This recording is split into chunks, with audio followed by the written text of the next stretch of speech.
Kaibigan, Pastor Joshua here. 3 minuto para kay Kristo. Feeling unworthy ka ba?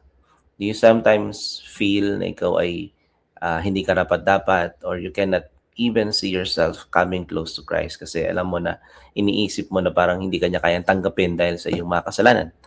Well, tama naman tayo sa ating nararamdaman. Sabi ng Romans 3:23, "For all have sinned and fall short of the glory of God." Pero alam mo ba na ang kaaway ay kaya itong i-intensify sa buhay natin itong verse na ito. Yung simply thinking na tayo makasalanan and we are not worthy at all na lumapit sa Panginoon. Kaya yung patindihin ng kaaway sa atin. To the point na mahihiya tayong lumapit sa Panginoon, to the point na isipin natin, saka na ako lalapit sa Panginoon kapag okay na ako. Pero sabi ng Panginoon sa 1 John 3:20, God is greater than our heart and He knows everything. Actually, yung premise ng verse na ito ay, if your heart condemns you, God is greater than our hearts.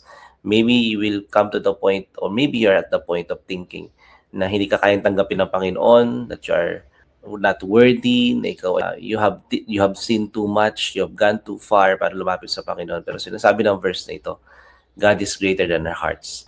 If the perspective of the enemy is inilalagay sa isip natin, hindi tayo kayang tanggapin ng Panginoon, well, God is greater.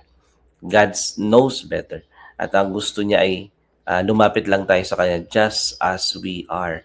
Kasi hindi natin kailangan i-justify, natin kailangan i-defend yung sarili natin. Lumapit lang tayo sa Panginoon kung sino tayo. Whatever we are and whoever we are, whatever we have done or still doing, God is greater than our sins. At kaya niya tayong mahalin at tanggapin sa kung ano talaga ating tunay na kalagayan. Sabi nga ni Jesus Christ sa John 15 verse 5, I am the vine, you are the branches. The one who remains in me and I in him will bear much fruit. For apart from me, you can do nothing. Sinabi ito ni Jesus Christ sa atin kasi alam ni Jesus Christ yung ating tunay na kalagayan. Alam niya na kaya ng puso natin na tayo i-condemn yung sarili natin. At alam din niya kung yung capacity ng kaaway na sabihin sa atin na tayo hindi karapat-dapat.